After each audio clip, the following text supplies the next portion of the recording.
আল্লাহর কসম, গতকালকের পত্রিকাতেও আসছে, তিনি এক 6 বছরের বাচ্চা, সে সাক্ষাৎকার দিছে, আমি আমার বন্ধুদের সাথে খেলতেছিলাম, হঠাৎ করে বোমা পড়ছে, আমি বেহুশ হয়ে গেছি।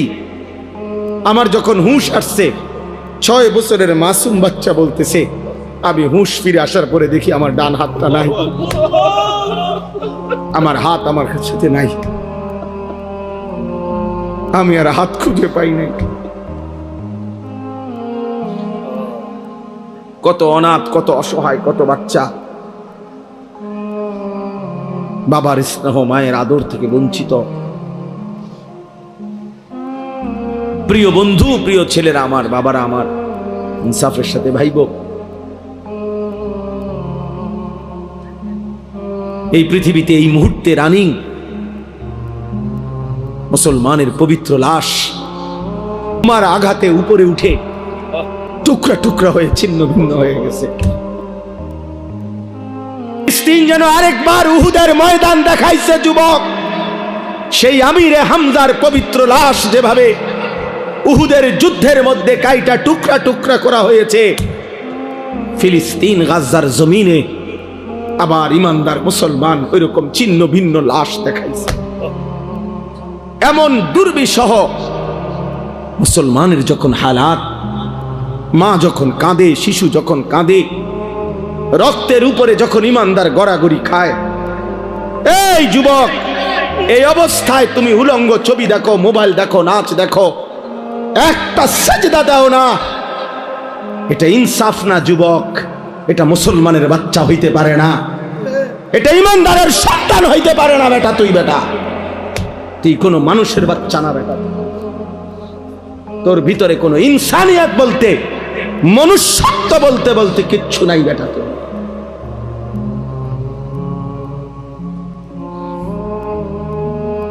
ওই জানোয়ার তোর চাইতে ভালো বেটা। তুমি মুমিনের রক্ত দেখো নাই? তুমি মজলুমের আহাজারি শোনো না? ওয়ামা লাকুম লা তুকাতিলুনা ফি সাবিলিল্লাহ ওয়াল মুস্তাদাফিনা মিনার রিজালি ওয়ান নিসাই ওয়াল বিলদান আল্লাযীনা ইয়াকুলুনা রাব্বানা আখরিজনা মিন হাযিহিল ক্বরিয়াতিয যালিমি আহলুহা। আল্লাহ বলে, তোমাদের কি হলো? তোমরা কেন আল্লাহর রাস্তায় জীবন দিচ্ছ না, জিহাদ করছো না? অথচ দুর্বল পুরুষ, শিশু, বৃদ্ধা, নারী, বাচ্চা চিৎকার করে বলছে আর আল্লাহকে ডাকছে, মাওলা জালেমের এই জমিন থেকে আমাদেরকে রক্ষা করো মাওলা। ফিলিস্তিনি মা আহাজারি করছে, বোন আহাজারি করছে, ছেলে আহাজারি করছে, 6 বছরের মাসুম বাচ্চাও কাঁদতেছে। কোনো কান্না, কোনো চোখের পানি, কোনো রক্ত, শহীদের কোনো লাশ, তোমাদের যাদের কলিজার মধ্যে একটু বিবেক নাড়াইল না, তোমরা কেমন মানুষ বলো ভাই? ইনসাফ করো, ইনসাফ করো, রহম করো দোস্ত, রহম করো। বলো মিয়া, ইনসাফ করো তোমরা। আমার কথায় রাগ হইও না, ইনসাফ করো। মুসলমানের সন্তান এমন হওয়ার কথা ছিল, ইমানদারের সন্তান এমন হওয়ার কথা ছিল না। একজন মুসলমান, যার বাবা মুসলমান, মা মুসলমান, যার বংশ মুসলমান, যার রক্তে ইসলাম, এইভাবে আল্লাহকে ভুলে কিভাবে? এইভাবে আল্লাহকে ভুলে, এভাবে কিভাবে আল্লাহকে ভুলে? আমি দাঁড় করাইতে পারবো তো ভাইয়া এখন? তোমরা যারা আজকের সারাদিনে 1 ওয়াক্ত নামাজ পড়ো নাই, আমি তো দাঁড় করাইতে পারবো। চেহারা দেখলে বোঝা যায় বেনামাজির। মুসলমানের সন্তান, বাপ, কার মতো চুল রাখলা বাবা? যে বেঈমান তোমার মা আর বোনের উপরে জুলুম করছে, যে বেঈমান তোমার ইমানদার ভাইয়ের রক্তে জমির ভাষায় দিছে, তুমি তার মতো সাজলা? ছি ছি ছি! মুসলমান এত নির্লজ্জ হয় কেন? ইমানদার এত আত্মমর্যাদাহীন হয় কিভাবে? মনে রাখেন, সবাই এবার বলি, বিজয় ফিলিস্তিনেরই হবে। এই 1450 বছরের ইতিহাসে কখনোই কোনো কালে সম্মুখ যুদ্ধে মুখোমুখি লড়াইয়ে চূড়ান্তভাবে কোনো বেঈমান কখনোই জিতে নাই, ইমানদার কখনোই হারে নাই। এরা সেই ইহুদি ইসরায়েলের কুত্তারা, এদের ইতিহাস পরাজয়ের ইতিহাস। এরা মদিনার বনু নজির হেরে গেছে, এরা বনু কুরাইজা হেরে গেছে, এরা বনু কাইনুকা হেরে গেছে, এরা খায়বরের বেঈমান ইহুদি হেরে গেছে। এরা এই পৃথিবী বারবার দেখছে, আসমান ও জমিন বারবার সাক্ষী আছে, ইহুদি কুত্তারা কোনোদিন পৃথিবীতে জিতে নাই, কোনোদিন না। ভাইয়া জানো না তোমরা, আমরা ইতিহাস জানি, আলহামদুলিল্লাহ কোনোদিনও জিতে নাই, আজও জিতবে না, আজও জিতবে না ইনশাআল্লাহ। সময়ের ব্যবধান, সব জালেমের পতন একই সময়ে হয় না, একই সময়ে হয় না। কারো পতন 950 বছর পরে হইছে, কারো পতন 400 বছর পরে হইছে, কারো পতন 150 বছর পরে হইছে, কারো পতন সিরিয়ায় 48 বছর পরে হইছে, বাংলাদেশের জালেমের পতন 16 বছর পরে হইছে। অতএব এটাই সত্য, ইসরায়েলের কুত্তারাও হেরে যাবে ইনশাআল্লাহ। মনে রাখো যুবক,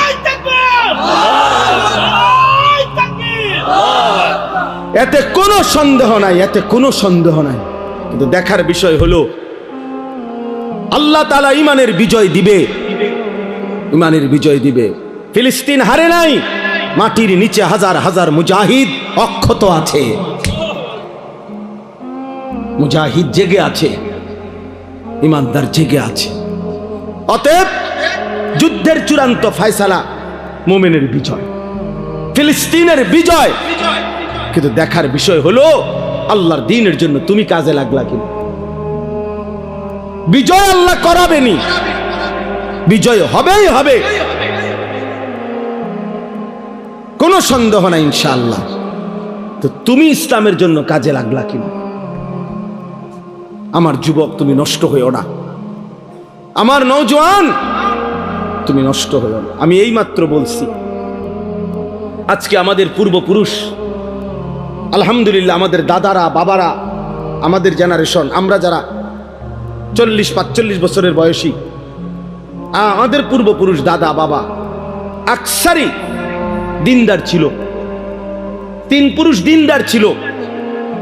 আজকে তোমরা যারা 18, 20, 25 বছর বয়সে তোমরা একটা ওয়াক্ত নামাজ পড়ো না, সারা দিন সারা রাত মোবাইল, নারী, ছবি, অশ্লীল দৃশ্য, উলঙ্গ নাচ গান নিয়ে ব্যস্ত আছো, তোমাদের হাতেও একটা জেনারেশন আসবে। আল্লাহ চাহে তো ইনশাআল্লাহ তোমরাও বিয়ে করবা, আল্লাহ দিলে তোমাদেরও বাচ্চা সন্তান হবে। সেদিন তোমরা বুঝবা তোমাদের এই অব্যাহত গুনাহ, অসভ্যতার, অস্থিরতার খেসারত তোমাদেরকে দিতে হবে। আমি একটা উদাহরণ বলি, শুনেন কামাল ভাই। আমাদের কুমিল্লার, আপনি তো চিনবেনই, মুরাদনগর মাদ্রাসার যিনি মুহতামিম শেখুল হাদিস আল্লামা মুফতি আমজাদ হুসাইন সাহেব, বাংলাদেশের একজন অন্যতম আলেম ওয়াইস, উনি নিজে বলছে, এক ভদ্রলোক, ওনার ঘনিষ্ঠ, ওনার মেয়েটা আরেকটা ছেলের সাথে ভাগ্যা গেছে। ভাগ্যা যাওয়ার পরে মেয়েটার তালাশে উনি বহু তালাশ কইরা মোটামুটি সন্ধান পাইয়া আনতে পারে নাই, থানায় মামলা করছে। কসম আল্লাহর, উনি নিজে বলছে, ওই মেয়েটা মেয়ের বাবার কাছে চিঠি লিখছে, এটা চিঠি পাঠাইছে।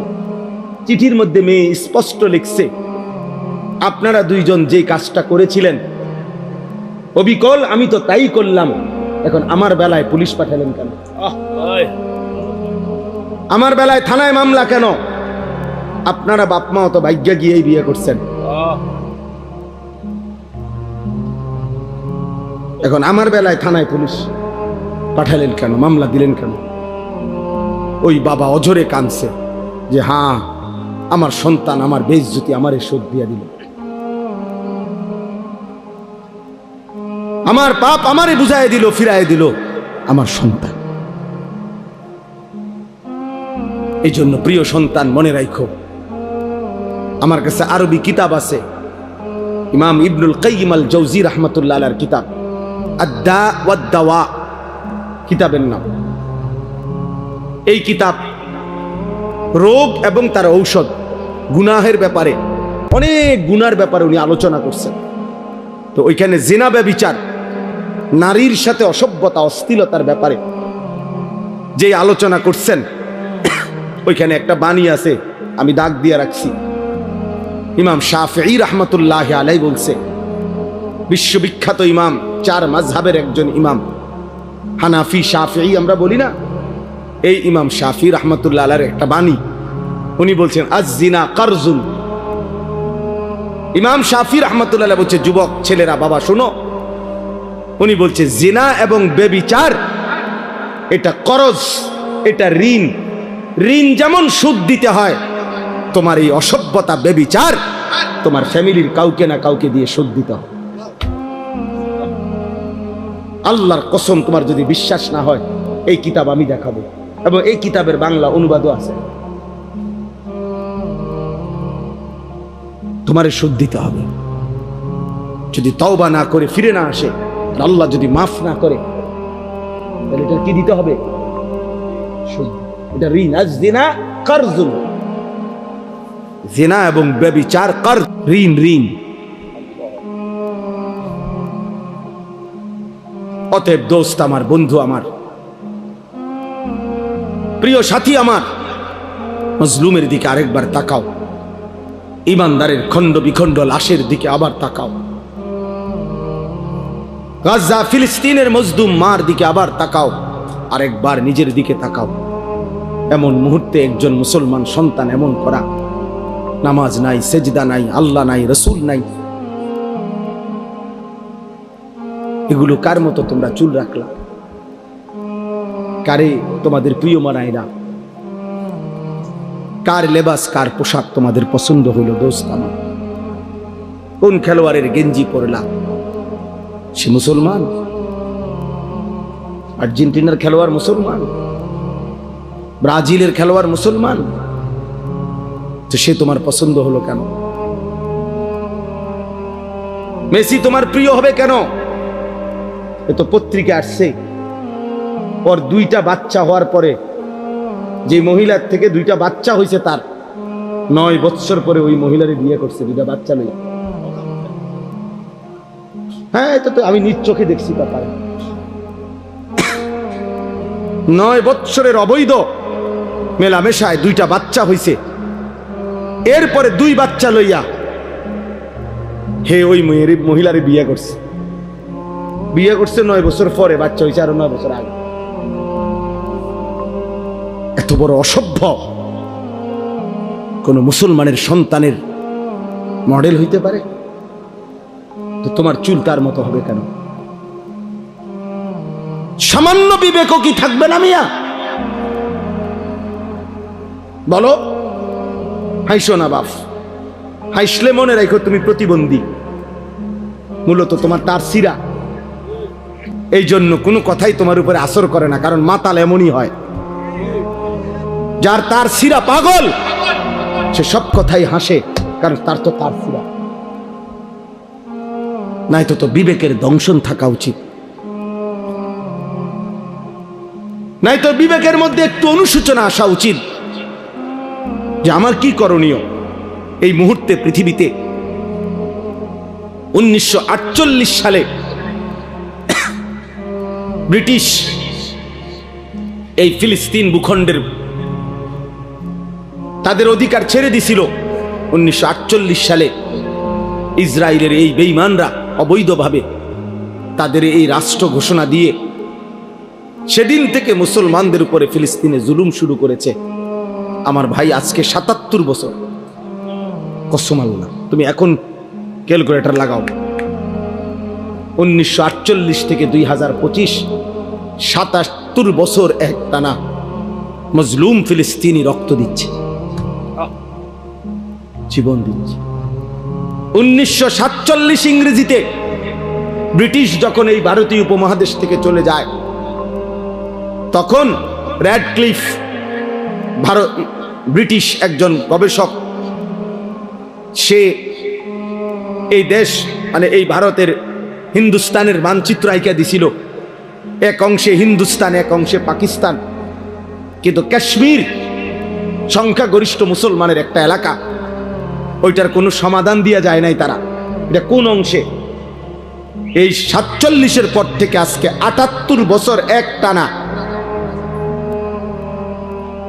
কাশ্মীরের মুসলমান কলিজার খুন দিচ্ছে, রক্ত দিচ্ছে, আজও তারা স্বাধীনতা পায় না। 78 বছর ধরে, 1947 থেকে 2025। 1964 ইংরেজিতে সর্বপ্রথম রোহিঙ্গার মুসলমানরা জুলুমের শিকার হয়েছে, শুরু হয়েছে। এই সামরিক সরকার, জান্তা সরকার তাদের উপরে জুলুম শুরু করছে। আজকে বরাবর 61 বছর, 2025 সাল 64 থেকে, প্রিয় বন্ধু, 61 বছরেও রোহিঙ্গা মুসলমানরা তাদের আজাদি পায় নাই, তারা তাদের জমিনের মালিকানা বুঝে পায় না। এজন্য আমার দোস্ত, ইনসাফের সাথে ভাইব। একবার যদি পিছলা খাও, আরেকবার দাঁড়াইতে কষ্ট হয়ে যাবে। একবার যদি পাও পিছলে পড়ে যাই, আরেকবার দাঁড়াইতে কষ্ট। তাহলে 77 বছর মজলুম ফিলিস্তিনি মার খাবে, 78 বছর কাশ্মীরে রক্ত ঝরবে, 61 বছর টানা রোহিঙ্গা রক্ত ঝরবে, আর তোমার উপরে আমার উপরে কখনোই কোনো মুসিবত আসবে না, এমন কাগজপত্র গ্যারান্টি করা আছে তো? বলো না, একটা ছেলে বলো। তাইলে বাবা তুমি কেমনে আরো নিশ্চিন্ত হয়ে গেলা? তুমি এমন নিরাপদ হয়ে গেলা কিভাবে যে তোমার এক ওয়াক্ত নামাজ নাই, সেজদা নাই, আল্লাহ নাই, রাসূল নাই, হালাল হারামের কোনো পাক নাফাকের কোনো ধার ধারণা, একটা মোটরসাইকেল জিন্দিগি, একটা মোবাইল জিন্দিগি, একটা নারীর সাথে প্রেম, এটাই জীবন, চুলের ফ্যাশন, এটাই জীবন বানায় ফেলছো, বন্ধুদের সাথে অসৎ আড্ডা, কিছু অশ্লীল বিশ্রী বাজে কথাবার্তা, নিজেদের মধ্যে অসভ্য নোংরা কথাবার্তা, এটাকেই জীবনের আনন্দ, হাসি খুশি বানাই। অসভ্যতা আনন্দ হয় কেমনে ভাইয়া? প্রিয় ভাই বলো, কোন কোন কিতাবে লিখছে, কোন বইতে লিখছে, কোন ডিকশনারিতে যে নোংরামিটা আনন্দ, অসভ্যতা আনন্দ? তুমি একটা মেয়ের পিছনে ঘুরলা, এটা তো অসভ্যতা, এটা তো আনন্দ না। তুমি উলঙ্গ ছবি দেখলা, এটা তো নোংরামি, এটা তো আনন্দ হইতে পারে না। অশ্লীলতা তো পৃথিবীর কোনো ভাষায়, কোনো দেশে, কোনো ধর্মে অশ্লীলতাকে আনন্দ বলে না, অসভ্যতাকে আনন্দ বলে না। অতএব ইনসাফ করো। মূলত দিল মরে গেছে যার, আখিরাত ভুলে গেছে যে, ইনসানের কাতার থেকে যে নিজেকে বিচ্ছিন্ন করেছে, জন্তু এবং জানোয়ারের খাতায় যে নিজের নাম লেখাইছে, অসভ্যতার অস্থিরতা, আল্লাহকে ভুলে থাকা একমাত্র তার পক্ষে সম্ভব। এবার আমি কোরআন থেকে বলি, কোরআনুল কারীমের সূরা আরাফের মধ্যে আছে স্পষ্ট, আল্লাহ তাআলা বলেছেন, ওয়াত্তাবাআ হাওয়াহু ফামাসালুহু কামাসালিল কালব। আল্লাহর কসম, কোরআনের আয়াত, আল্লাহ বলছে মনের ইচ্ছা মতো যে চলে, আমার মনে যা চায় আমি তাই করব। ওয়াত্তাবাআ হাওয়াহু, যে তার নফসের মনের চাহিদার অনুসরণ করে। কিসের আল্লাহ, কিসের রাসূল, কিসের কোরআন? বাদ দে বেটা, এডি হুজুরদের এসব কথা বাদ। আমার মনে যা চাই তাই করব। চুল আমার ইচ্ছা মতো, জামা আমার ইচ্ছা মতো, পোশাক আমার ইচ্ছা মতো, মন চাইলে খাড়াইয়া মুতলাম, মন চাইলে বইয়া মুতলাম, মন চাইলে মানুষের মেয়েরে বিরক্ত করলাম, মন চাইলে সারা রাত উলঙ্গ ছবি দেখলাম, যা ইচ্ছা তাই করলাম। আমার বাবার সম্মান, মার সম্মান, কিচ্ছুর আমার কোনো পরোয়া নাই। আল্লাহর কসম, কোরআনে আল্লাহ বলছে, এমন জীবন যার, তার দৃষ্টান্ত কামাসালিল কালব, কুত্তার মতো, কুত্তার মতো, কুত্তার মতো। এই নাফরমান, এই জিন্দেগি কুত্তার জিন্দেগি, কুত্তার জিন্দেগি। এজন্য বেনামার জীবনে রাখিস, তোর জিন্দেগি কুত্তার জীবন। সেজদাবিহীন যুবক, মনে রাখিস তোর জীবন কুত্তার জীবন। সারা রাত উলঙ্গ ছবি দেখো যারা, নারী ছবি, মোবাইলের অস্থির দৃশ্য। মনে রাখিস বেটা, তোর জীবন কামাথালিন কুত্তার জীবন বেটা, জানোয়ারের জীবন বেটা। এই একবার সুযোগ পাইছি, একবারই বললাম, আরেকবার আসতে হবে জরুরি না, আরেকবার আসার কোনো প্রয়োজন নেই। আর যদি না বাঁচি, আরেকবার যদি বলার সুযোগ না পাই, একবারই বল। প্রিয় বন্ধু, ফিরে আসো। প্রিয় নওজওয়ান মুসলমানের এই বিপদে তুমি না দাঁড়াইলে কে দাঁড়াবে? আমাদের মালিককে যদি আমরা ডাক না দেই, আমাদের উপরে সাহায্য কেমনে আসবে? আমাদের মনিবের কাছে যদি আমরা কাঁদি না কাঁদি, আমাদের বিজয় আসবে কিভাবে? আমাদের প্রিয় নবী সাল্লাল্লাহু আলাইহি ওয়াসাল্লাম, এবার রাসূলুল্লাহ সাল্লাল্লাহু আলাইহি ওয়াসাল্লামের জিন্দেগি শুনেন। সবাই শুনতেছেন? ছেলেরা, বাপ তোমরা শুনতেছো? বাপ ভাবতে শিখো ভাইয়া। যত ধমকেই দেই, যত শক্ত কথাই বললাম, দোস্ত আল্লাহর কসম আমি এই বুক চিরে দেখাবো আমি তোমারে ভালোবাসি। আমার জিন্দেগি ছেলেদের জন্য, নওজওয়ানের জন্য, আমার জিন্দেগি, এটা আমার সাধনা, এটা আমার মেহনত, এটা আমার ফিকির আমার। আল্লাহর নবী সাল্লাল্লাহু আলাইহি ওয়াসাল্লাম মাত্র 313 জন সাহাবীকে নিয়ে বদরের যুদ্ধে যখন যুদ্ধের ময়দানে দাঁড় করাইছে, 1000 কাফেরের মোকাবেলায়, হাদিসে স্পষ্ট আছে নবীজি সাল্লাল্লাহু আলাইহি সাল্লাম তখন সাহাবীদেরকে বললেন, তোমরা দাঁড়াও, যারে যেমনে দাঁড় করাইছি দাঁড়াও, তবে আমি আদেশ না দেওয়া পর্যন্ত যুদ্ধ শুরু করবা না। কথা বুঝছেন কিনা? এই কথা বলে আল্লাহর নবী সাল্লাল্লাহু আলাইহি সাল্লাম পিছনের দিকে আসছে, একটু পিছনের দিকে আসছে আর কি। আয়েশা পাহাড়ের টিলায় নিচে, পাহাড়ের চূড়ার নিচে আল্লাহর নবী সাল্লাল্লাহু আলাইহি ওয়াসাল্লাম সিজদা করছে। সিজদা দিয়ে এক টানা কাঁদতে শুরু করছে। নবী সাল্লাল্লাহু আলাইহি সাল্লাম অঝরে চোখের পানি ফেলতেছেন এই বদরের প্রান্তরে। তখন আল্লাহর নবী সাল্লাল্লাহু আলাইহি সাল্লাম বলছেন, আল্লাহ আমি আপনার কসম করে বলতেছি, ইন তুহলিক হাদিহিল ইসাবা লান তু'বাদা ফিল আরদ। মাওলা, আমার সামান্য পুঁজি, আমার গত 13 বৎসর, আমার গত 13 বৎসরের মক্কার মেহনত, মদিনার 6 মাস বা 1 বছর, আমার এই 14 বছরের কাছাকাছি সময়ের মেহনতে আমার এই 313 জন সাহাবী, আমার পুঁজি আমি দাঁড় করাইছি ময়দানে। এই ছোট্ট সৈন্য, আমার অল্প কয়টা লোক, আজ যদি বদরের এই প্রান্তরে আপনি যদি আমার এই সামান্য বাহিনী শেষ করে দেন, এরা যদি শহীদ হয়ে যায়, তো মনে রাখেন মাওলা, লান তু'বাদা ফিল আরদ, আপনার জমিনে আর আপনাকে ইবাদত করার কেউ থাকবে না। আমার পুঁজি তো 313 জন, ওরা যদি শহীদ হয়ে যায় সবাই, আপনার সেজদা দিবে কে? আপনার গোলামি করবে কে? এইভাবে আল্লাহর নবী সাল্লাল্লাহু আলাইহি সাল্লাম অঝরে কাঁদতেছিলেন আর বলতেছিলেন, আহাজারি করতেছিলেন।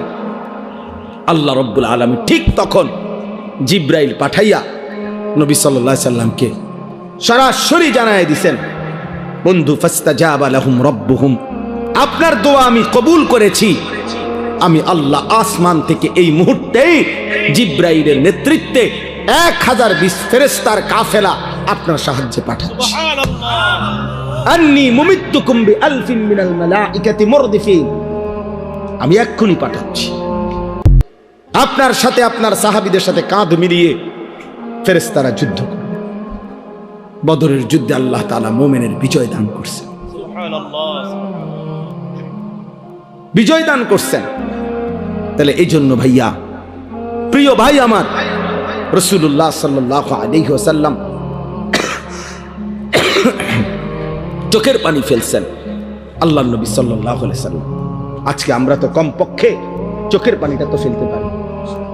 এই মুহূর্তে আমরা যদি গাজা যাইতে তো চাই, যাওয়ার জন্য কসম আল্লাহর, শুধু এই মাহফিলে বলতেছি না, একাকিত্ব মালিকের কাছে হাজারবার বলছি, মালিক যদি এই জান তোমার পছন্দ হয় তো এই জান দিতে রাজি আমি, তবুও মজলুমকে বাঁচায় দাও, মজলুমকে বাঁচায় দাও।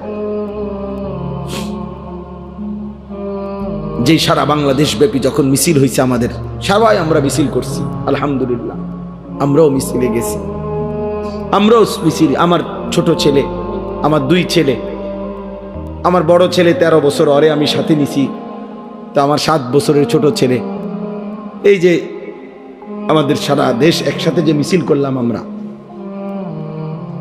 7 বছরের ছেলে ওই ধারায় আছে। তা আমি বলি, আব্বা তুমি ছোট মানুষ, তুমি যাইও না। আলহামদুলিল্লাহ মালিকের দয়া, আমার বিবি ওই আমারে বলতেছে যে আমার পক্ষ থেকে আমি আমার ছোট ছেলে কসম আল্লাহ বলছে ওরও নিয়ে যা, এটা আমি আমার পক্ষ থেকে দিলাম। অতএব আমি এই মাত্র বলছি, রাসূলুল্লাহ সাল্লাল্লাহু আলাইহি সাল্লামের একজন মহিলা সাহাবী হযরত আয়েশা রাদিয়াল্লাহু তাআলা আনহার বড় বোন হযরত আসমা রাদিয়াল্লাহু তাআলা আনহা, ওনার ছেলে ছিলেন আব্দুল্লাহ ইবনে জুবায়ের রাদিয়াল্লাহু তাআলা আনহু, বিখ্যাত সাহাবী। সর্বশেষ উনি যখন হাজ্জাজ ইবনে ইউসুফের বিরুদ্ধে যুদ্ধ করার জন্য বের হইতেছিল, শেষবারের মতো দুশমনের মোকাবেলায় যুদ্ধে যাওয়ার সময় ওনার আম্মা এই আসমা হযরত আবু বকর সিদ্দিক রাদিয়াল্লাহু তাআলা আনহুর মেয়ে, উনি তখন 90 ঊর্ধ্ব বয়স, উনি চোখে দেখতেন না, অন্ধ হয়ে গেছিলেন। এই মহিলা আসমা আবু বকর রাদিয়াল্লাহু তাআলা আনহুর কন্যা, মানে আয়েশা রাদিয়াল্লাহু তাআলা আনহার বোন।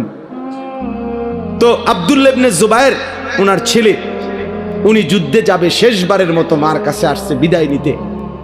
মারে আয়েশা বলছে, মা আমার এই শেষবারের মতো দোয়া করে দাও, আমি শহীদ হওয়ার জন্য দুশমনের মোকাবেলায় যাচ্ছি। তো মা তো চোখে দেখে না, আমরা নিজে উর্দু কিতাবে পড়ছি। উনি কাছে আসছে, মা ওনারে কাছে আসতে কইছে, তো কাছে আসছে, আর হযরতে আসমা চোখে দেখেন আমি হাত বাড়াইছে ছেলের গায়ে দোয়া করার জন্য, হাত লাগাইয়েই হাত সরাই ফেলছে। সাথে সাথে হযরত আব্দুল্লাহ ইবনে জুবায়ের অবাক হয়ে গেছে যে আমার মা আমার গায়ের থেকে হাত সরাই ফেললো কেন। ওনার আম্মা আসমা 90 বছরের ঊর্ধ্বে যার বয়স, মুসলিম নারী, সেই মা বলতেছে, আব্দুল্লাহ তুমি না শহীদ হওয়ার জন্য যুদ্ধে যাচ্ছ বললা? বলছে, হ মা, শহীদ হওয়ার জন্যই তো যাচ্ছি। হযরত আসমা বলছে, তাহলে সন্তান আমার লোহার বর্ম গায়ে দিলা কেন? লোহার পোশাক গায়ে দিলা কেন? যদি বলো শহীদ হবা, তাহলে গায়ে লোহার পোশাক পরলা কেন? তুমি না বলে শহীদ হবা, খোলো এই পোশাক, আল্লাহর জন্য জান দিয়ে দাও। তো পোশাক খুলে ফেলছে উনি। এরপরে খালি জামায়, শুধু স্বাভাবিক জামা দিয়ে যুদ্ধ করে হযরত আব্দুল্লাহ ইবনে জুবায়ের শাহাদাত বরণ করছে। আরো শোনো যুবক, আমি উর্দু কিতাবে এই ঘটনাও পড়ছি। আল্লাহর নবী সাল্লাল্লাহু আলাইহি সাল্লামের একজন সাহাবী ছিল হাবিব ইবনে যায়েদ, হাবিব ওনার নাম। নবী সাল্লাল্লাহু আলাইহি সাল্লামের এই সাহাবীকে একজন মিথ্যা নবী দাবিদার, সর্বপ্রথম যে নিজেকে মিথ্যুক নবী দাবি করছিল নবী সাল্লাল্লাহু আলাইহি সাল্লামের ইন্তেকালের কয়েকদিন আগে, তার নাম হলো মুসাইলামা, মুসাইলামাতুল কাজ্জাব। তখন নবীজি তখন জীবিত, একেবারে লাস্ট টাইম। এই সময় সে নিজেকে মিথ্যা নবী দাবি করছিল। এই মিথ্যুকের অনুসারী যে কয়েকজন, তারা ঘটনাচক্রে এই রাসূলুল্লাহ সাল্লাল্লাহু আলাইহি সাল্লামের মাত্র 16 থেকে 17 বছর বয়সী হাবিব ইবনে যায়েদ এই সাহাবীকে বন্দী করছে, আটকাইয়া ফেলছিল। আটকাইয়া যখন মুসাইলামা ওই মিথ্যুক ভণ্ড নবী দাবিদারের কাছে আনছে, তো ওই বেঈমান মুসাইলামা ওনার এই সাহাবী হাবিবকে, সুন্দর চেহারা, 17 বছরের ছেলে, নবীজির সাহাবী, ওনাকে বলছে, হাবিব তুমি একবারের জন্য শুধু বলো আমি মুসাইলামা আল্লাহর নবী। তখন হযরত হাবিব বলছে, আল্লাহর কসম, আশহাদু আন্না মুহাম্মাদান রাসূলুল্লাহ ওয়া আনতা কাযযাব, আমি সাক্ষ্য দিচ্ছি মুহাম্মদ সাল্লাল্লাহু আলাইহি সাল্লাম তিনি আল্লাহর রাসূল, আর তুই মিথ্যুক। কিতাবে আছে বন্ধু, এই মুসাইলামা উনার ডান হাত কেটে ফেলে দিছে, বলছে এবার বল। বলছে লা আনতা কাজ্জাব বাল মুহাম্মাদুর রাসূলুল্লাহ সাল্লাল্লাহু আলাইহি সাল্লাম। বাম হাত কেটে ফেলে দিছে, বলছে এবার বল। বলছে লা আনতা কাজ্জাব। ডান পাও কেটে ফেলে দিছে, বলছে এবার বল লা আনতা কাজ্জাব। বাম পাও কেটে দিছে, উনি এবারও বলছে লা আনতা কাজ্জাব, তুই মিথ্যাবাদী। শেষ পর্যন্ত জিহ্বা টেনে ছিঁড়ে ফেলছে, শরীরটা কাইটা টুকরা টুকরা করে, খোদার কসম বুটি বুটি পিস পিস বানায় ফেলছে গোশতের টুকরার মতো। এরপরে হযরত হাবিব ইবনে যায়েদের পবিত্র লাশকে টুকরা টুকরা করে ছিন্ন ভিন্ন করে ফেলে দিছে। আমরা ওই কিতাবে পড়ছি ওনার এই খবর মদিনায় আসছে যে ওনারা যে এভাবে নির্মমভাবে শহীদ করছে। তখন ওনার মা ছিল মহিলা সাহাবী, ওনার আম্মাও মহিলা সাহাবী, উম্মে আম্মারা ওনার মায়ের নাম। এই উম্মে আম্মারা তিনি ওনার কাছে আইসা লোকেরা শুনাইছে, মা তোর ছেলে হাবিব মুসাইলামার বাহিনীর হাতে শাহাদাত বরণ করছে। কিন্তু উনারে বলছে, মা তোর ছেলের মৃত্যু বড় নির্মম মৃত্যু হইছে। মুসাইলামা একটা একটা করে অঙ্গ কাইটা কাইটা টুকরা টুকরা করে একেবারে পিস পিস বানায় ফেলছে। কিন্তু তোমার সন্তান একবারের জন্য মদিনার রসুলকে অস্বীকার করে নাই, মুসাইলামাকে এক সেকেন্ডের জন্য নবী মানে নাই। বারবার তোমার সন্তান শেষ নিঃশ্বাস পর্যন্ত মদিনাওয়ালার নাম বলে গেছে। এই তখন আমরা কিতাবে পড়ছি ওই মহিলা, ওই সাহাবীর মা একটা চিৎকার দিয়া সবার সামনে বলছে, লিহাদাল ইয়াউম আরদাতুহু, মদিনাবাসী আল্লাহর কসম এমন একটা দিনের জন্যই আমি আমার সন্তানকে বুকের দুধ খাওয়াইছি।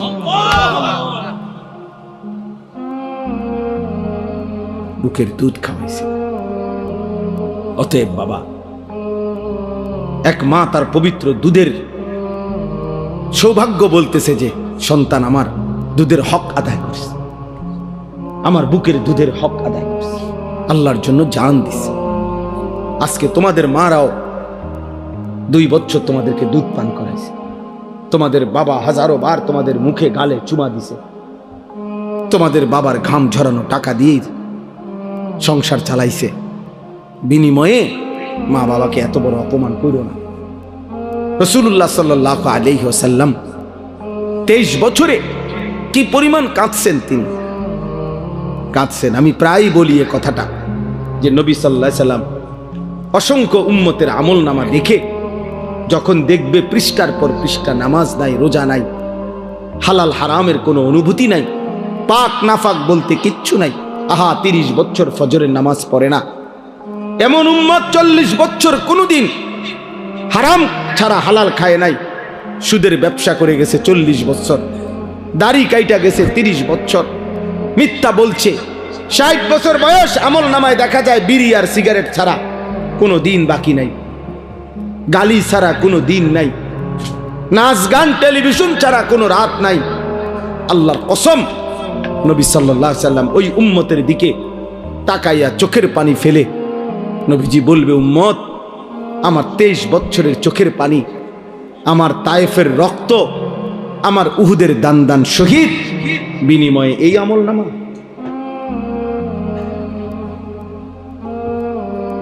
এই আমল নামা উম্মত তুমি জানো না, তায়েফে আমার এই পরিমাণ পাথর মারছে যে পাথরের আঘাতে রক্ত ঝরতে ঝরতে আমার পায়ের জুতা পায়ের সাথে জমাট বাইধা গেছে।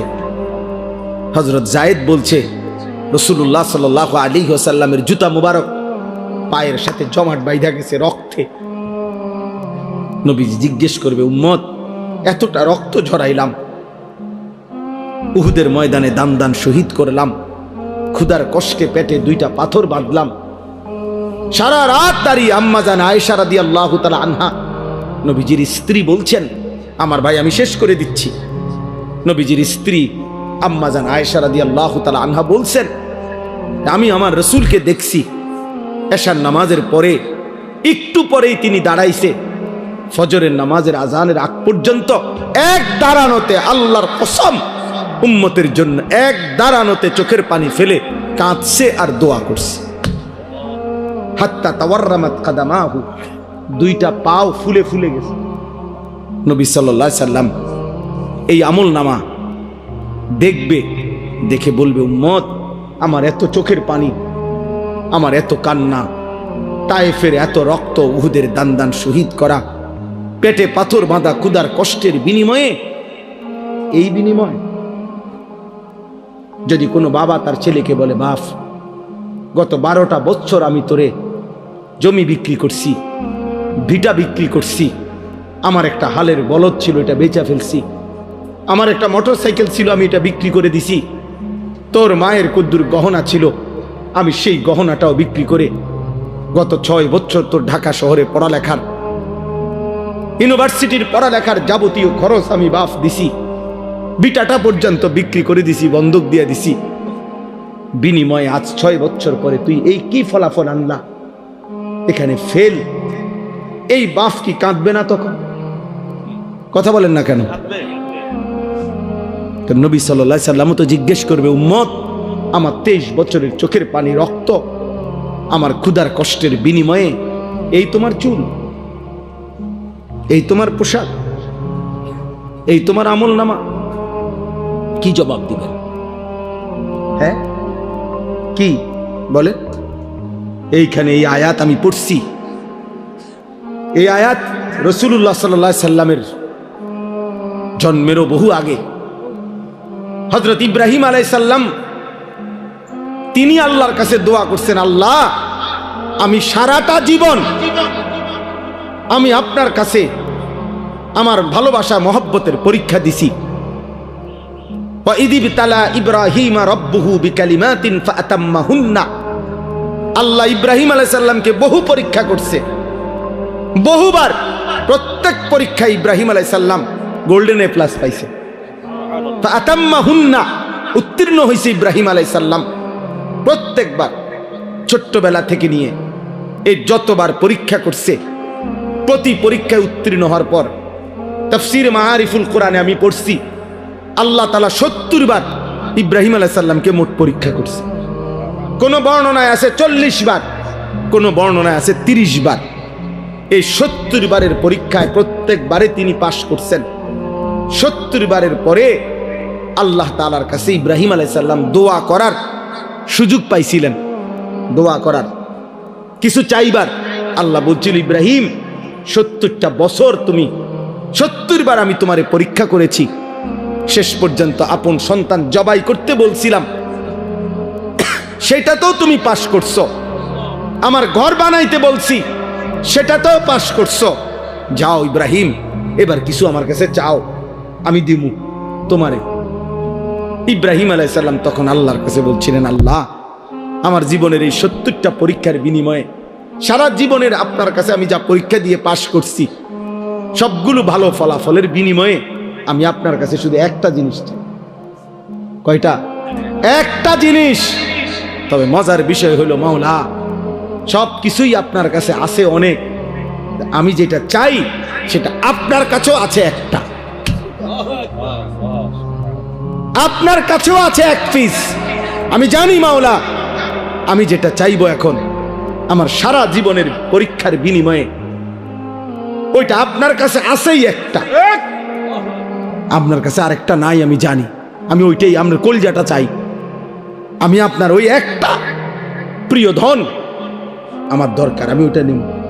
আল্লাহ বলছে, বলো না ইব্রাহিম, দিমু যেহেতু সিদ্ধান্ত নিছিয়ে তোমার আজকা, কও, যাও, যেটাই চাও, যত প্রিয়ই হোক আমার, আমি দেব ইব্রাহিম, বলো তুমি।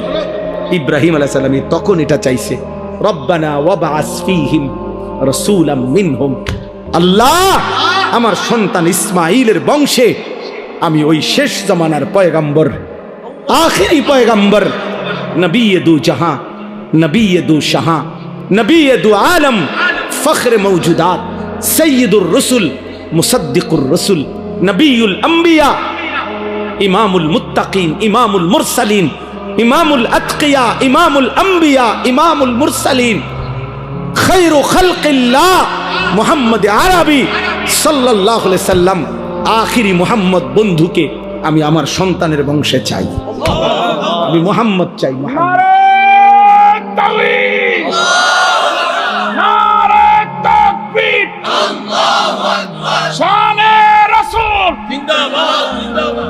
বুঝছুনি ভাইয়া? রব্বানা ওয়াবাস ফীহিম রাসূলাম মিনহুম। আল্লাহ, আমি ওই কলজাটা চাই, আমি আখিরি রাসূল চাই, শেষ পয়গম্বর চাই, আমি বন্ধু মুহাম্মদকে চাই সাল্লাল্লাহু আলাইহি ওয়াসাল্লাম। এখন নবী সাল্লাল্লাহু আলাইহি সাল্লাম আখিরি নবী, নবী মুহাম্মদ সাল্লাল্লাহু আলাইহি সাল্লাম মহান আল্লাহ পাকের কাছে কয়জন? একজন। হুসনে ইউসুফ দমে ঈসা ইয়াদে বাইদা দারি আঁচে খুবা হামা দারান তু তনহা দার। আল্লামা ইকবাল বলছে, হে নবী মুহাম্মদ, ১৬ লক্ষ আম্বিয়ার, সব নবী সব রাসূলের যত গুণ, যত বৈশিষ্ট্য, যত মুআজিজা সব আলাদা আলাদা করে খুঁজে দেখছি, আপনি একা বন্ধু, আপনার মাঝে সব একসাথে খুঁজে পেয়েছে। আছে খুবা হামা দারান তু তনহা দারি, আপনি একাই সব, আপনি একাই সব, আপনি একাই সব।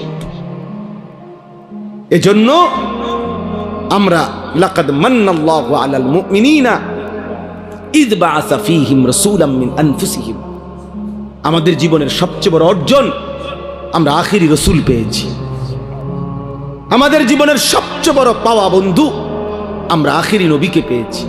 অতএব আমার ইব্রাহিম আলাইহিস সালাম বলছে, মাওলা, আমি কেন চাই মুহাম্মদ সাল্লাল্লাহু আলাইহি সাল্লামকে আমার সন্তানের বংশে, ইয়াতলু আলাইহিম আয়াতিকা, সে আপনার কালাম তেলাওয়াত করে পরবর্তী বংশধরকে শোনাবে। ওয়া ইউআল্লিমুহুমুল কিতাবা ওয়াল হিকমা, কোরআন এবং সুন্নাহর আলোকে আপনার বান্দাদের জীবন গড়ে দিবে। ওয়া ইউযাক্কিহিম, আপনার বান্দার কলিজাটা পাক সাফ করে পবিত্র করে দিবে। সুবহানাল্লাহ। ইন্নাকা আনতাল আজিজুল হাকীম, আমি জানি মাওলা আপনি সবটা ক্ষমতা রাখেন, আপনি মহাপ্রজ্ঞাময় শক্তিশালী। এজন্য এই আয়াত পড়ার উদ্দেশ্য হলো এই শেষ কথা আমার, আমরা শ্রেষ্ঠতম নবীর উম্মত, আখিরি রাসূলের উম্মত।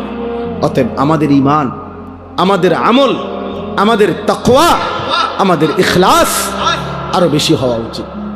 শেষ জামানার নবী, আখিরি নবীর উম্মত হিসাবে আমাদের আত্মমর্যাদা আরো বেশি হওয়া উচিত। এজন্য প্রিয় যুবক বাবা, পর্দার আড়ালের মা বোন, এত বড় শ্রেষ্ঠতম নবী পেয়ে আমরা যদি জিন্দিগিটা এভাবে নষ্ট করে দেই, এটা উচিত না, এটা ইনসাফ না। এজন্য আমি অনুরোধ করছি, আজকে এই রাত গভীরে তোমরা যারা কিশোর নওজোয়ান এতটা কষ্ট করে এত রাত অবধি বসে রইলা, আমি তোমাদের কাছে অনুরোধ করি ভাইয়া, মাথার চুল থেকে পায়ের নখ পর্যন্ত তুমি যেহেতু সুন্দর নিজেকে সাজাইতে চাও, আমিও বলি তুমি সুন্দর হও, কিন্তু সেই সৌন্দর্য নিজেকে যেহেতু সুন্দর করতে চাও, আল্লাহর কসম প্রিয় নবী সাল্লাল্লাহু আলাইহি সাল্লামের চাইতে সুন্দর এই কায়নাতে আর কেউ হইতে পারে না। অতএব সুন্দরী যেহেতু পছন্দ, তাহলে রাসূলুল্লাহ সাল্লাল্লাহু আলাইহি সাল্লামের সৌন্দর্য গ্রহণ করা এটাই সবচেয়ে বেশি বুদ্ধিমান এবং বিবেকবানের উচিত। কারণ প্রিয় নবী সাল্লাল্লাহু আলাইহি সাল্লাম তিনি হাসলেও সুন্দর, তিনি কাঁদলেও সুন্দর, তিনি হাঁটলেও সুন্দর, তিনি বসলেও সুন্দর। হাজারো সাহাবী নবী সাল্লাল্লাহু আলাইহি সাল্লামের সৌন্দর্যের বর্ণনা দিয়েছেন। নারীরা, পুরুষেরা, সাহাবীরা সবাই নবীজির সৌন্দর্যের প্রমাণ করছেন।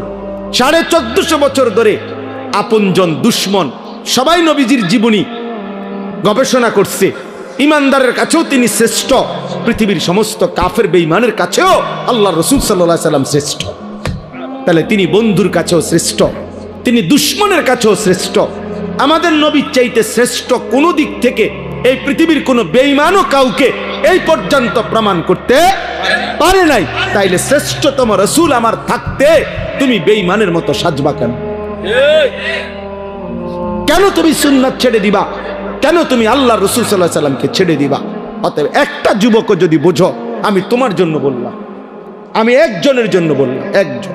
আল্লাহ তাআলা আমাদের প্রত্যেককে কবুল করে নেন।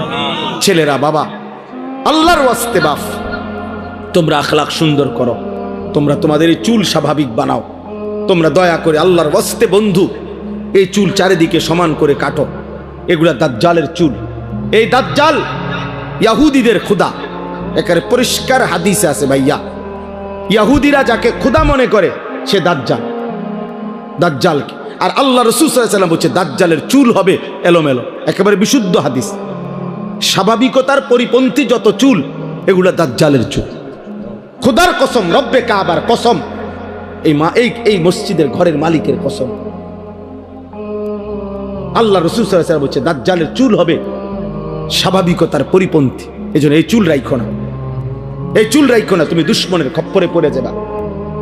দয়া করে ফিরে আসো, নামাজ পড়ো, 5 ওয়াক্ত নামাজ, ফজরের নামাজ পড়ার চেষ্টা করো। ইনশাআল্লাহ তোমাদের হাতেই আগামী দিনের ইসলামের বিজয় হবে। হ্যাঁ হ্যাঁ, যেই যুবকের হাতে যদি, নওজোয়ানের হাতে যদি জালেম ভাগতে পারে, নওজোয়ানের হাতে কালেমার পতাকা উড়বে ইনশাআল্লাহ। বাংলাদেশেও ইসলামের পতাকা উড়বেই ইনশাআল্লাহ। বিষয়টা হলো একটা জিনিস বোঝা দরকার। প্রিয় ভাই নওজোয়ান, সবার কাছে আমি অনুরোধ, সংখ্যা কোনোভাবেই কোনো মূল বিষয় না। মনে করেন এখানে 50,000 লোক হইল, তো এতে করে আমার কবর আযাব মাফ কর, তো আর কি, তাইলে আর আহামরি কি?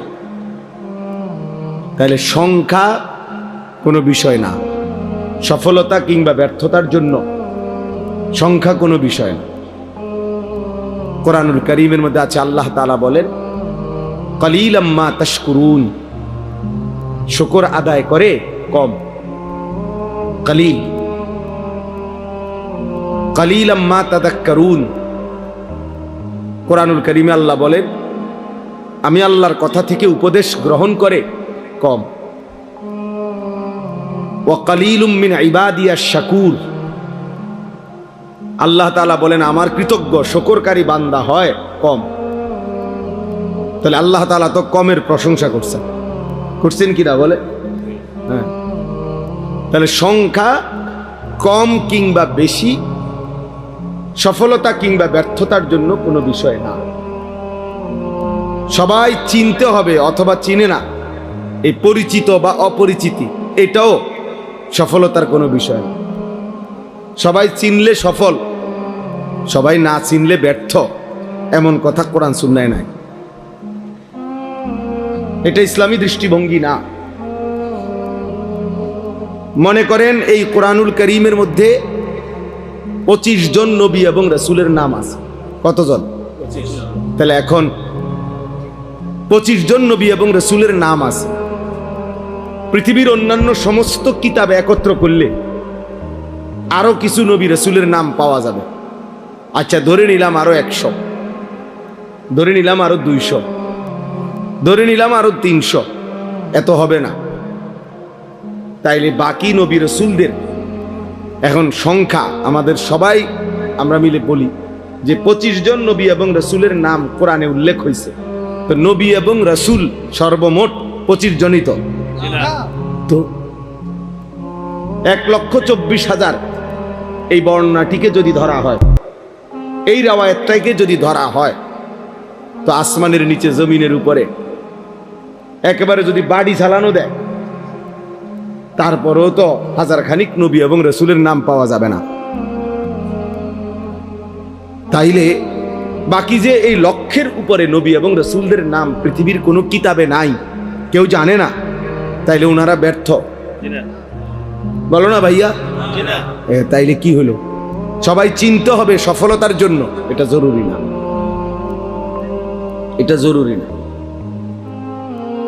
রাসূলুল্লাহ সাল্লাল্লাহু আলাইহি ওয়াসাল্লাম আরাফাতের ময়দানে বিদায় হজ্জে তিনি যখন ভাষণ দিছেন, খুতবা দিছেন, তখন 1.25 লক্ষ সাহাবী নবীজির সামনে ছিল হজ্জের ময়দানে। 1.25 লাখ সাহাবী মানে 1,25,000, তাহলে আরো কিছু কম বেশ হইতে পারে। এখন গোটা পৃথিবীর কোন কিতাবে এই 1.25 লক্ষ সাহাবীর নাম আসেনি, নাই। 313 জন বদরি সাহাবীর নাম, বদরের যুদ্ধের অংশগ্রহণকারী, ওনাদের নাম একসাথে পাওয়া যায়। আর আলাদা আরো সাহাবীদের নাম কিছু পাওয়া যাবে। সব তালাশ করলে তো হয়তো যদি 1000 হয় বা 2000 হয়, একের ধরে নিলাম 5000 সাহাবীর নাম তালাশ করে খুঁজা পাওয়া গেল, তো বাকি যে 1,20,000 সাহাবীর নাম পৃথিবীর কেউ জানে না, ওই শুধু আরাফ হজ্জের ময়দানের, তো ওনারা ব্যর্থ সবাই। তাহলে এটা বোঝা উচিত। সফলতা কিংবা ব্যর্থতার জন্য সংখ্যাও কোনো বিষয় না। যেমন কোরআন শরীফে সূরা ইয়াসিনের মধ্যে আছে 3 জন রাসূল আল্লাহ তাআলা একটি এলাকায় পাঠাইছেন। এক এলাকায় ফাআজ্জাজনা বিসালিসিন ফাকালু ইন্না ইলাইকুম মুরসালুন। 3 জন মোট। এই 3 জন রাসূল একটি এলাকায় দিবানিশি আল্লাহর দাওয়াত দিয়ে, কালেমার দাওয়াত দিয়ে ওনাদের হাতে কালেমা পড়ছেন, গ্রহণ করছেন শুধু একজন। কয়জন? একজন মাত্র, একজন। ওয়াজাআ মিন আকসাল মদিনাতে রাজুলুন, সির্ফ একজন, একজন মাত্র ব্যক্তি কালেমা পড়ছে 3 জনের দাওয়াতে, 3 জন রাসূলের দাওয়াতে। তাইলে ইনারা এই 3 জনের দাওয়াত মাত্র একজন গ্রহণ করলো, তাহলে ওনারা ব্যর্থ? এটা বোঝা উচিত। এটা বুঝলে সহজ। এজন্য সংখ্যা কোনো বিষয় না, মহান আল্লাহ পাক রব্বুল আলামিন গ্রহণ করলো কিনা সেটা বড় বিষয়। নবী সাল্লাল্লাহু আলাইহি ওয়াসাল্লাম বলছেন, ফাওয়াল্লাহি লা আন ইয়াহদিয়াল্লাহু বিকা রাজুলান ওয়াহিদান খায়রুন লাকা মিন হুমুরিন নাআম। আল্লাহর কসম, নবীজি বলছেন আল্লাহর কসম, তোমার দ্বারা যদি একজন ব্যক্তি হেদায়েত পায়, আল্লাহর পথ পায়, আখিরাতের সন্ধান পায়, নবীজি বলছেন তাহলে এটাই গোটা আরবের সমস্ত দামি ওট তোমারে হাদিয়া দেওয়ার চাইতে কোটি গুণে উত্তম। কয়জন ভাইয়া? একজন। রাজুলান ওয়াহিদান, একজন ব্যক্তি, একজন। একজনের ফিকিরে, এক আল্লাহর বান্দার বদলানোর ফিকিরে আল্লাহর কথা বলা যাবে। আমাদের যেখানে এখানে যারা উঠতি বয়সের কোন ইমাম সাহেব আছেন, আপনাদের জন্য এটা সবক। আপনারা যদি এটা ভাবতেন, বুঝেন, ইনশাআল্লাহ উম্মতের আরো ফায়দা। নওজোয়ান আলেম যারা উঠতি বয়সের, তাদের জন্য এটা সবক। আমি ওয়াজ করলে শুনবে কয়জন? হ্যাঁ, আমার ওয়াজ শুনবে কয়জন? না, এটা তো আপনারা বলে নাই। আপনার তো কোনো সংখ্যা বাইদা দেয় নাই কোরআন সুন্নাতে যে 50 জনের কম হইলে ওয়াজ শুরু করবা না, সাবধান, কবিরা গুনাহ। কথা বলেন না কেন? 48 জন হইলেও কি করবা না? না, সাবধান, মাইকে হু দিবা না। এমন কোন বিধান আছে? তাইলে আল্লাহর কথা বলতে থাকা, আল্লাহর জন্য বলতে থাকা, অল্প হোক বেশি হোক, সারাক্ষণ উম্মতের ফিকির করা। আমাদের দাওয়াত ও তাবলীগের বিশ্ববিখ্যাত মুরব্বী হযরত মাওলানা আহমদ লাট সাহেব দামাত বারাকাতুহুমুল আলিয়া, তিনি বলছেন রাসূলুল্লাহ সাল্লাল্লাহু আলাইহি ওয়াসাল্লাম এবং সাহাবায়ে কেরামের প্রত্যেকের দিলের মধ্যে এই ফিকির ছিল কিভাবে আল্লাহ পাকের এক এক বান্দা জাহান্নাম থেকে মুক্তি পাবে, জাহান্নাম থেকে মুক্তি পাবে। দোস্ত, এটা ছিল নবীজির ফিকির, এটা ছিল সাহাবায়ে কেরামের ফিকির। একজন আল্লাহর বান্দা কিভাবে বেঁচে যাবে। নবী সাল্লাল্লাহু আলাইহি ওয়াসাল্লাম বলছেন, ওয়া আনা আখিযুন বিহুজাজিকুম। এটা আমি বুঝাইতে হবে, এটা তরজমা। তরজমা বুঝাইবার জন্য এইভাবে বুঝাই। আমি যদি আমার এই দোস্ত আবু হানিফ ভাই ও আমরা সাথী, ব্রাহ্মণবাড়িয়া দারুল আরকাম মাদ্রাসা আমরা একসাথে পড়ছি, অনেক মহব্বতের দোস্ত আমার। তো আমি দেখতেছি যে এখানে আগুনের মধ্যে সে নিজে ঝাঁপ দিতে চাচ্ছে, পড়তে যাচ্ছে। তো আমি তার হাত ধরে বললাম, দোস্ত ওইটা আগুন, তুমি যাইও না, মানে তুমি জ্বলে যাইবা। সে আমার ইচ্ছা করলে উনি আমার হাত ধরে রাখলে ছেড়া দিতে পারে। ছাড় বেটা, আমি যাবই, তোর কি? ঠিক আছে, হতে পারে। এবার আমি কাঁধে ধরলাম, কাঁধে হাত দিয়ে বললাম, দোস্ত না, তুমি ওই আগুনে যাইও না, তুমি জ্বলে যাইবা, তুমি ক্ষতিগ্রস্ত হবা, আমি বন্ধু তোমারে যাইতে দেব না। এবারও ইচ্ছা করিলে কাঁধের হাত সে ছাড়াই দিতে পারে, কাঁধের থেকে হাত নামাই দিতে পারে, সর বেটা আমি যাবই।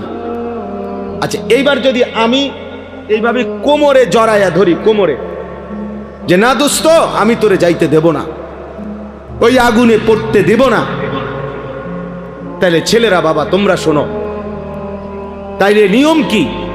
হাতের বাঁধন ছেড়ে দেওয়া যায়, কাঁধের থেকে হাত ফেলে দেওয়া যায়, কিন্তু কোমরে যদি কেউ জড়াইয়া ধরে এখান থেকে ছুটে যাওয়া কঠিন কিনা? কথা বলেন না, অনেক কঠিন। খোদার কসম নবী বলছে, ওয়া আনা আখিযুন বিহুজাজিকুম, উম্মত আমি চেয়েছি আমার একটা একটা উম্মতকে এভাবে কোমরে জড়াইয়া ধরে জাহান্নামের আগুন থেকে বাঁচাই, আমি এটা চেয়েছি। আমার এক এক উম্মত তবুও যেন জাহান্নাম থেকে বেঁচে যায়, জাহান্নাম থেকে বেঁচে। এজন্য নবী সাল্লাল্লাহু আলাইহি সাল্লাম দুয়ারে দুয়ারে ঘুরছেন, দাঁড়ে দাঁড়ে ঘুরছেন, কালেমার ফেরি করছেন, কালেমার ফেরি করছেন, কখনো উপরে কখনো নিচে, কখনো হাটে ঘাটে মাঠে বাজারে মেলায় তাবুতে তাবুতে, প্রত্যেক অবস্থায় পাথর মারছে তবুও কালেমার দাওয়াত দিছে, ধাক্কা দিছে তবুও নবী সাল্লাল্লাহু আলাইহি সাল্লাম কালেমার দাওয়াত দিছে। আবু জেহেল উটের পচা নারী বুড়ি পিঠের উপরে চাপায় দিছে তবুও কালেমার দাওয়াত দিছে। তায়েফের পাথরের আঘাতে সারা দেহ রক্তে রঞ্জিত করে দিছে, এই রক্ত মাখা দেহ নিয়েও হাত তুলে উম্মতের জন্য বদদুয়া করে নাই, বলছে আয় মাওলা মাফ করে দেন। ওরা বুঝে নাই, ওরা বুঝে নাই, ওরা আমারে চেনে নাই। আল্লাহুম্মা গফির লিকওমি ফাইন্নাহুম লা ইয়ালামুন, আল্লাহ আমার জাতিকে মাফ করে দেন। ওরা বুঝে নাই, ওরা চিনে নাই, ওরা চিনতে পারে নাই। এইভাবে দোস্ত ছেলেরা বাবারা, নবী সাল্লাল্লাহু আলাইহি ওয়াসাল্লাম চেষ্টা করছেন। তারিখে ইবনে খাল্লিকানের মধ্যে আছে, আরবি কিতাব, নবী সাল্লাল্লাহু আলাইহি ওয়াসাল্লাম আবু জেহেলের কাছে 4000 বার কালেমার দাওয়াত দিয়েছে। 4000, 4000 শুধু আবু জেহেলকে কালেমার দাওয়াত দিয়েছে। এক ফিকির ছিল, কিভাবে আমার একটা উম্মত বাইচা যাবে, কিভাবে আমার একটা উম্মত জাহান্নাম থেকে বাঁচবে, আল্লাহকে পেয়ে যাবে। একজনের ফিকির করছে, 10 জনের ফিকিরও করছে, কখনো একজনের কাছে, কখনো 10 জনের কাছে, আবার কখনো 1.25 লক্ষ সাহাবীর সামনেও নবীজি কথা বলছে, কথা বলছেন। কবি আরশ পর, কবি ফরশ পর, কবি উনকে দর, কবি দর বদর, গমে आशिकी तेरा शुक्रिया मैं कहां कहां से गुजर गया, कभी हो रास्तू में तन्हा, कभी हो गुरूदे सहरा, मैं जुनू का हम सफर हो, मेरा कोई घर नहीं। रसूलुल्लाह सल्लल्लाहु अलैहि वसल्लम যেন বলতেন এটা, মেরা কোই ঘর নেহি, আমার কোনো ঘর নাই, উম্মতের দুয়ারই আমার ঘর, উম্মতের দুয়ারই আমার ঘর। কবি হো রাস্তু মে তন্হা, কখনো রাস্তায় আমি একাকী ঘুরছি, আল্লাহর কথা ফেরি করছি, কখনো শূন্য মরুভূমিতে একাই হাঁটছি, উম্মতের জন্যই চোখের পানি ফেলছি, চোখের পানি ফেলছি। এই জন্য ভাইয়া, এই আজকের এই মাহফিলের ইন্তজাম যারা করছেন, আমার প্রথম কথা এটা, এই ফিকির কলিজার মধ্যে থাকতে হবে আমাদের। মুসলমানের এই নওজোয়ান, এরা নামাজ পড়বে শতভাগ কোন দিন? আমাদের এই যে ভরপুর ছেলে, আলহামদুলিল্লাহ এখন রাত 12টা 9 বাজে, রাত গভীরে যারা আল্লাহর কথা শুনতে বসছে, তারা ইচ্ছা করলে তাদের কলিজার ভিতরে যদি আল্লাহর মহব্বত কলিজা ছিঁড়ে বুঝানো যাইতো, তারা আজকের 5 ওয়াক্ত নামাজের সেজদাও দিত। কিন্তু প্রিয় বন্ধু, তোমরা ইনসাফ করো। অনেক ছেলে তোমরা আলহামদুলিল্লাহ এত রাত বসছো এক মৌলবীর বয়ান শুনতা, কিন্তু এমন অনেকেই আছো যারা আজকের সারা দিনে 5 ওয়াক্ত নামাজের 1 ওয়াক্ত নামাজও পড়ো নাই। হায় বন্ধু, আমার দোস্ত, আমার সন্তান, আমার ছেলে, আমার ছোট ভাই, তুমি করলাটা কি? কারে নারাজ করলা? কারে নারাজ করলা? কেমনে পারলা? কেমনে সম্ভব হইল এই বেনামাজি জিন্দিগি? এশার নামাজও পড়লা না। এই অবস্থায় দোস্ত যদি ঘুমাও, অনেকে রাত ভোর জেগে জেগে নারী দেখো, ছবি দেখো, মোবাইলের অস্থির দৃশ্য দেখো। নারী আর ছবি দেখে প্রিয় বন্ধু ছেলেরা শরীর তো নাপাক হয়, হারাম বীর্যপাত হলে শরীর তো নাপাক হয়। তো এশার নামাজও পড়লা না, শরীরটাও নাপাক, এই অবস্থায় ঘুমায় রইলা। আমার বন্ধু, যদি এই রাত আর ভোর না হয়, এই ঘুম যদি আর না ভাঙে, এজন্য আমি উদাত্ত আহ্বান জানিয়ে আজকের এই সুন্দর আয়োজন শেষ করলাম। আল্লাহ তাআলা আমাদের সকলকে ঈমান, আমল, তাকওয়া, রাসূলুল্লাহ সাল্লাল্লাহু আলাইহি ওয়াসাল্লামের সুন্নাতের মহব্বত দান করেন। আমিন। সুবহানাল্লাহি ওয়া বিহামদিহি।